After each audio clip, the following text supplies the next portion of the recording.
is thinking. I'm dedicated to it. I can't be stopped.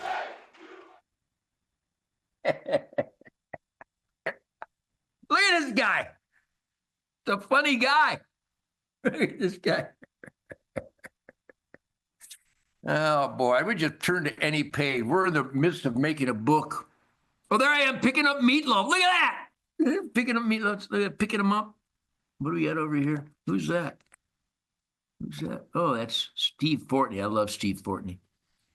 But anyhow, my son, Rocco Winchester Nugent, what a great man. He's the father of my 12th grandchild, River Wolf. He's putting together this book that documents my outrageous career. My goodness. Don't settle for a life. Insist on that. Now, I don't think that's going to be the cover because we got a picture of me when I was like Bruce Lee with a loincloth.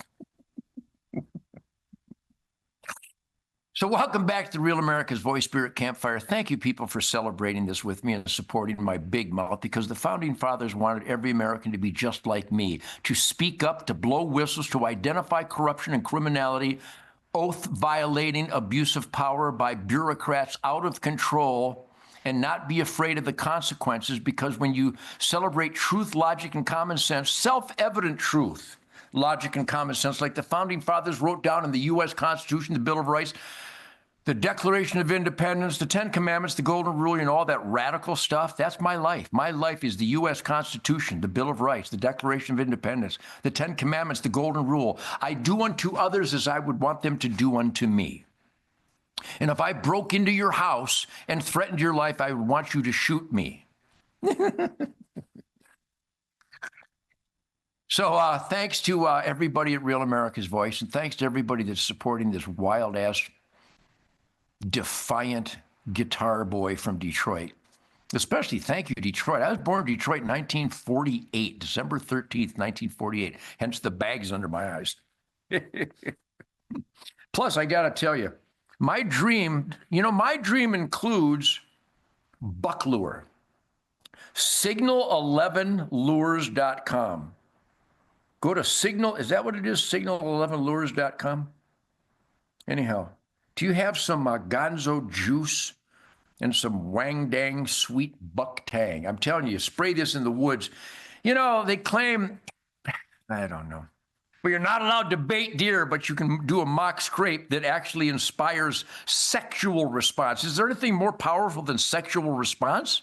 Let me rephrase that. I won't put it in an inquiry. I'll put it in a statement. There is no powerful force than sexual response. And we have buck lure that smells like a doe that is seeking sexual response, because we need to kill a bunch of deer and we'd like to get a big stag. Though last night I shot a big donkey, a big swamp, a forest donkey, a she deer, probably a 7-year-old doe, 170 pounds, with the Bushmaster 450 Remington Corlock 260 grain out of a Savage. Is that a Savage? What? Out of a Savage bolt-action rifle with a Leupold scope. And it goes 4.5 all the way up to 12 power, but I always keep it down to the lowest setting. Keep your scopes on the lowest setting. 4.5 power is more than enough. 2 power is good. 3 power is good. 4 power. Don't crank it up and go, I can't see the animal, because you got it on 12 power, 20 power. You don't need that. Back the scope down. And after you shoot, jack another round so you're prepared to finish the job. See, is Ted Nugent, Real America Voice Spirit Campfire, the only ballistically coefficient podcast in the world? Speaking of ballistically coefficient, a guy named Richard Mann sent me this book, Rifle Cartridges for the Hunter.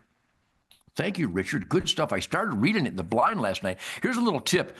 Don't take this book to the blind, because you will take your eye off the prize, which is the spirit of the wild habitat, waiting for a target deer to come in to Remington Corlock their pump station into oblivion for family-sized portions of ultimate protein. But Richard Mann is a great outdoor writer, a knowledgeable master of ballistics and rifles and guns and actions and hunting and wildlife and quality of life. Richard Mann, thank you for the book. It's called Rifle Cartridges for the Hunter, a hunting journal spanning half a century. Only half a century?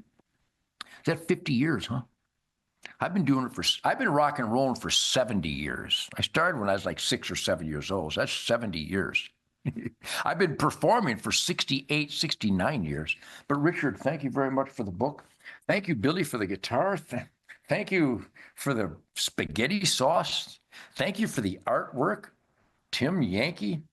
Thank you, Gateway Bronco, for fixing my beloved 1974 Ford Bronco that the Texas metal thieves destroyed. They absolutely destroyed it, but Gateway Bronco, look at that beautiful truck. It's got enough light. You know why I have those lights on there?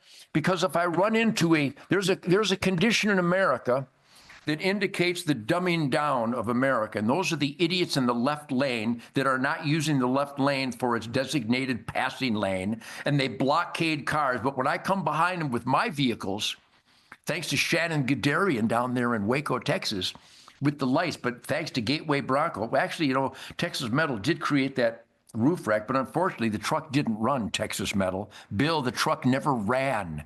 It wouldn't shift. It wouldn't go. And you had the batteries underneath on the frame. What are you, stupid? That's a rhetorical. He is stupid. He's a liar. Bill, you're a bad guy. Texas Metal, scam artists. Horrible. But Gateway Bronco, Seth and Michael, they perfected. But the reason I have all those lights is because if I run into one of these idiots in the left lane during the nighttime, I fry the back of their head with my lights, and they get out of my way. Plus, I have police lights on there. Is that legal? Ask me if I care. It's legal because I'm a sheriff deputy, and I will pull your ass over if you're in the left lane blocking people. Do you have a rear view mirror? Could you please look in the rear view mirror and pay attention on the road, Texas? Texas drivers are the worst drivers in the world. There's a giant sign along 35 that says left lane for passing only. Da-dum, da-dum, da-dum, da-dum, da-dum. I'm going to Lobby's cafeteria and I'm going to put my gun in the truck. Da-dum. They don't see the sign. Left lane for passing only, you numbnuts. Get the hell out of the left lane. And if you're with your friends and your family and driving and they're in the left lane, tell them to get the hell out of the left lane. Okay? Do you feel the love? That's an important point. Nobody's talking about that point because there's so much important stuff on our agenda to make America great again. People are forgetting about the left lane idiots. So I have a guest coming on in the next segment. This is like they call this C block. There's A block, B block, and C block. I had some great music going to you. God, my history of music, Mitch Ryder and the Detroit Wheels, Mitch Ryder, Earl Elliott on the Rickenbacker bass through an Ampeg B18, Johnny Benagic on Ludwig drums, Johnny Benagic, the greatest drummer ever. Chad Smith, one of the greatest drummers ever, will tell you. Denny Carmassi, one of the greatest drummers ever, will tell you. Tommy Clafetto's my drummer. Tommy Aldridge, my drummer. Pat Marchino, my drummer. Benny Rapp, God rest his soul, my drummer. Gunnar Ross, my drummer. Jason Hartless, my drummer. Mick Brown, my drummer. Cliff Davies, my drummer. Dave Palmer, my drummer. Tom Noel, my drummer. Bruce Brascato, my drummer. I get so many. Gail Up to Dale, my original Amboy Duke drummer. Arlington Heights, 1965. So anyhow, stay tuned because we have the Gonzo Life book. It's a work in progress.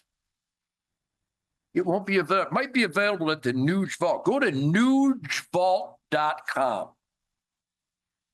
Yeah, I'm promoting the stuff I love. Thank you, Jason Hartless, for creating this. Look at this little punk. Here I am. Going to the Capitol School of Music on Grand River with Joe Podorczyk, in between the guitar lessons with Wayne Kramer, who created the MC5, while I was creating the Lourdes with John Finley and John Brake. Yeah, there's Gail Updale. There's Bob Leonard, unbelievable. Gary Hicks. The original Amboy Dukes. Look at those guys. I had a Fender Duo Sonic. Then I had an Epiphone Casino. Anyhow, when this book is available, I'll be sure to let you know, but it's going to be a stone cold mofo. But I have a guest coming on in the D block, the fourth block. Happy Thanksgiving, everybody. Happy Thanksgiving every day. Happy Independence Day every day. Happy Veterans Day and Memorial Day every day. Happy American Hellraiser, We the People Day every day. I love you people. So we got a guest coming on. His name is Tom Kuntz, a Michigan State representative from the 100th District, who's a Christian constitutional conservative conservation representative, like Ken Borton and Jay DeBoyer and Angela Regas and Michelle Hatinga. And there's so many good Christian constitutional conservative conservationists. If you're not that, you're not an asset for life, liberty, and the pursuit of happiness. I hope you people raise more hell. Let's give thanks for an experiment in self-government by actually experimenting in self-government and demanding constitutional, guaranteed, self-evident truth, individual rights from God. That's radical. So go to hunternation.org. We're going to put on the screen this whole segment, hunternation.org. In fact, we got 40 seconds left in C block. And I just want to tell you people that I know I go off on tangents because I'm energized, clean and sober for 77 years. This is what happens. You can actually form syllables without ums and ahs. So Donald Trump is making America great again. We're going to make America healthy again. We're making America strong again. We're making America rich again. I know it's a cluster out there right now, but believe me, we're on the right track. Do not go to the dark side during the midterms. HunterNation.org. You got to make sure we're represented by Christian, constitutional, conservative conservationists. I love you people. Be back in a minute. And it gets me thinking.